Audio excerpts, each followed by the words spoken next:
పర్యావరణ పరిరక్షణపై deputy CM Pawan Kalyan దృష్టి సారించాలని పర్యావరణవేత్త బొలిశెట్టి సత్యనారాయణ కోరారు. విశాఖ ప్రెస్ క్లబ్ వేదికగా మాట్లాడిన ఆయన పంచాయతీరాజ్ వ్యవస్థను బలోపేతం చేసిన పవన్ కళ్యాణ్ ను అభినందించారు. ఇదే స్ఫూర్తితో అంతరించిపోతున్న కొల్లేరు సరస్సును కాపాడాలని విజ్ఞప్తి చేశారు. సరస్సు పరిధిలోని 80,000 ఎకరాలకు వెంటనే సరిహద్దులు నిర్ణయించి ఆక్రమణల నుంచి రక్షించాలని పవన్ కళ్యాణ్ కు ఆయన విన్నవించారు.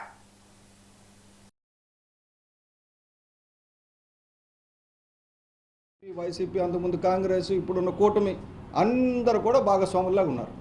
నేను ఇది ముఖ్యమంత్రులకు తెలుసో పర్యావరణ శాఖ మంత్రికి తెలుసో జరుగుతుందని చెప్పను, కానీ వాళ్ళకి బాధ్యత ఉంటుంది.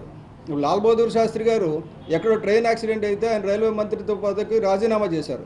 ఆయన ఎందుకు రాజీనామా చేశారంటే బాధ్యత వహించి ఒక గేట్ మ్యాన్ చేసిన తప్పుని.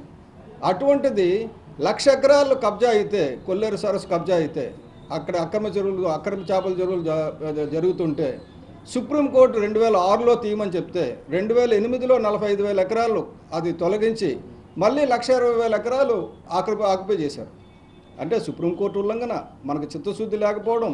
మన ముఖ్యమంత్రి గారు ఇప్పుడు అసెంబ్లీలో తీర్మానం పెట్టి 20,000 ఎకరాలు మీరు అందులోంచి తొలగించండి అన్నారు. సరే, 20,000 ఎకరాలు తొలగించారు అనుకుందాం, మిగతా 1,00,000 ఎకరాల సంగతి ఏంటి?